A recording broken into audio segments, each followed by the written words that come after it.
네, 양쌤과 함께하는 거꾸로 수업 13번째 영상 시작할게요. 오늘은 일제 식민 통치 두 번째 시간으로 경제 침탈 내용에 대해서 알아볼 겁니다. 이 경제 침탈 내용은 최근 일본과의 갈등이나 혹은 일제 식민지 근대화론 주장과도 밀접하게 연결되어 있으니까요. 주목해서 살펴볼 필요가 있어요. 오늘의 학습 목표입니다. 오늘은 일제의 식민지 수탈 정책에 대해서 시대별로 나누어서 한번 살펴보도록 할게요. 오늘의 필기할 내용이고요. 무단 통치와 문화 통치, 민족 말살 통치 시기에 일제 경제 침탈 내용에 대해서 한번 필기를 해 보시고요. 그리고 영상을 보면서 자세한 내용을 추가해 나가도록 할게요. 그럼 무단 통치 시기 경제 침탈 내용에 대해서 살펴볼게요. 무단 통치 시기 가장 대표적인 경제 침탈 내용은 토지 조사 사업입니다. 토지 조사 사업은 근대적 토지 소유 제도를 확립해야 한다라고 하는 명분으로 시작되었습니다.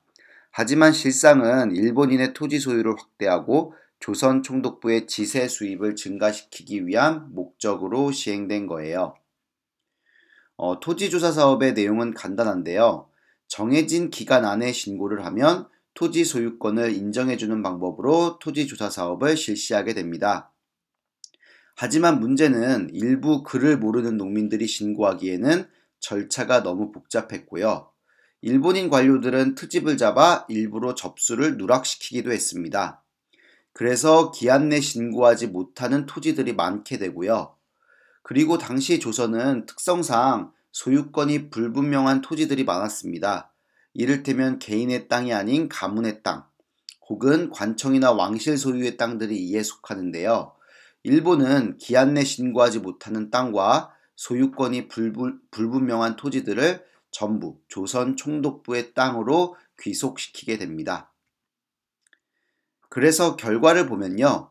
여기 보이는 만화의 내용과 같이 총독부나 많은 땅을 가진 지주, 그리고 일본인에게는 유리하게 작용했지만 우리나라 농민들에게는 많은 피해를 입힌 것이 사실 토지조사 사업이었습니다. 이렇게 보면 토지조사 사업은 단연코 근대적 토지 소유권 제도를 만들기 위한 그런 목적이 아닌 한국의 토지를 강탈해가는 경제 침탈 정책이라고 볼 수 있겠습니다. 다음으로 회사령에 대해서 한번 살펴볼게요. 먼저 회사령의 내용을 보면요. 회사를 설립 시에 조선 총독부의 허가를 받도록 규정한 것이 바로 회사령입니다. 이러한 회사령을 실시한 목적은요. 바로 노골적으로 조선인 기업의 신설을 막고 일본 자본의 진출을 지원하기 위한 것이었습니다. 그래서 한국인의 기업 설립을 억제하기 위한 목적에서 시행된 것이 바로 회사령이고요. 그 결과 여기 보면 알 수 있다시피 민족 자본의 성장은 어려워지고 일본인 기업이 성장하게 되는 계기가 되었습니다. 세 번째는 철도 부설입니다. 식민지 근대화론이라고 하는 것이 있는데요. 일본이 식민 지배를 통해 한국을 근대화시켰고 한국의 경제 발전을 이끌어냈다라고 하는 게 바로 식민지 근대화론입니다. 이러한 이론을 주장하는 일부 몰상식한 학자들이나 정치가들이 그 증거로 이야기하는 것 중에 하나가 바로 이 철도 건설입니다. 그런데 이러한 철도 건설의 진정한 목적은 바로 경제 침탈이었어요. 각종 자원과 식량을 효율적으로 수탈하기 위해서, 그리고 대륙 침략을 위한 발판을 마련하기 위해서 철도를 부설한 겁니다. 단언컨대 철도 건설로 인해서 우리나라의 근대화가 앞당겨지고 경제가 발전했다라기보다는 오히려 일본이 만든 철도로 우리가 빼앗긴 인적, 물적 자원들에 대한 손해가 더 막심했습니다. 그래서 철도 부설은 일제의 식민지 근대화론을 뒷받침하는 근거가 아니라 오히려 일본의 경제 침탈의 일환으로 볼 수 있는 거죠. 그럼 문화통치 경제침탈 내용에 대해서 한번 살펴보도록 하겠습니다. 문화통치 시기 가장 대표적인 경제정책은 바로 산미증식계획인데요. 산미증식계획은 한마디로 말하면 쌀의 생산량을 증가시키는 겁니다. 목적은요, 한국에서의 쌀 생산량을 늘려서 일본의 식량 문제를 해결하기 위한 것이었고요. 산미증식계획의 결과를 보면 실제로 쌀의 생산량은 늘어나게 됩니다. 하지만 문제는 쌀의 수출량도 늘어난 건데요. 비교해보면 쌀의 생산량보다 오히려 쌀의 수출량이 훨씬 더 많이 늘어났습니다. 그 결과 국내의 쌀 소비량은 오히려 줄어들게 되죠. 간단히 말하면 쌀의 생산량은 늘어났지만 그보다 더 많은 양을 빼앗긴 겁니다. 그래서 한국의 식량 사정은 더욱 악화되는 모습을 보입니다. 산미증식 계획은 겉으로는 한반도의 경제를 성장시키기 위한 정책처럼 보이지만 오히려 일본의 경제 침탈 정책이라고 보는 편이 더 타당할 겁니다. 네, 그럼 마지막으로 민족 말살 통치 시기 경제 침탈 내용에 대해서 살펴볼게요. 일본이 문화 통치에서 민족 말살 통치로 바꾼 이유가 뭔지 혹시 기억이 나나요?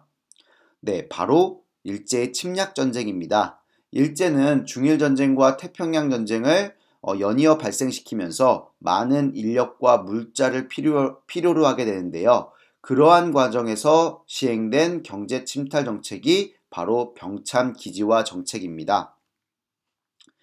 병참 기지화 정책은 침략 전쟁에 필요한 물자를 보급하는 병참 기지로 한반도를 이용하기 위해 시행한 정책이라고 보면 됩니다. 따라서 국가총동원법이라고 하는 법률을 제정을 하고 합법적으로 우리나라의 인력과 물자를 전쟁 수행을 위해 수탈하게 됩니다. 대표적인 것들 몇 가지를 살펴볼 건데요. 첫 번째로 일본은 국민징용령으로 한국인을 강제 노동에 동원하게 되죠. 대표적인 것이 군함도인데 이 군함도와 관련된 내용은 저희가 다음 수업 시간에 다큐멘터리를 보면서 더 자세히 살펴보도록 할 거예요. 두 번째는 공출제도입니다. 군량미로 쓰이는 쌀이나 무기를 만들기 위해 종, 놋그릇, 심지어 숟가락까지 강탈해 나가는 게 바로 공출제도입니다. 공출제도는 일정량을 마을에 할당하는 방식을 통해서 강압적으로 이루어지게 되어 공출되는 양은 쌀 같은 경우 총 생산량의 적게는 40%, 많게는 60%에 달했습니다. 한마디로 생산한 것의 반 정도를 빼앗아가는 거죠. 이로써 농촌은 완전히 피폐화되었고 일본인의 보호를 받는 일부 지주를 제외한 농민들은 모두 몰락하게 됩니다. 네, 마지막은 이야기하는 것만으로도 가슴 아픈 일본군 위안부 문제인데요. 가장 어린 나이로는 불과 13세의 어린 여자아이까지 강제로 끌려가 일본군의 성노예 역할을 강요받게 됩니다. 이 내용 역시 강제징용 문제와 함께 다음 학교에서의 수업 시간에서 자세히 다루어 보도록 할게요. 네, 지금까지 이제 일제 식민 통치, 그 중에서도 경제 침탈 내용에 대해서 살펴봤는데요. 네, 오늘의 핵심 질문입니다. 일제는 식민 통치, 그 중에서도 강제징용 문제나 일본군 위안부 문제에 있어서 진정성 있는 사과를 하고 있지 않습니다. 우리가 하루빨리 일본으로부터 사과를 받아야 하는 이유는 무엇인지 여러분의 의견을 댓글로 한번 적어봐 주도록 하세요. 네, 그리고 다음 시간에는 1910년대 국내외 독립운동과 올해로 100주년을 맞이하는 3.1운동에 대해서 배워보도록 할게요. 13번째 영상 이상 마치도록 하겠습니다. 수고하셨습니다.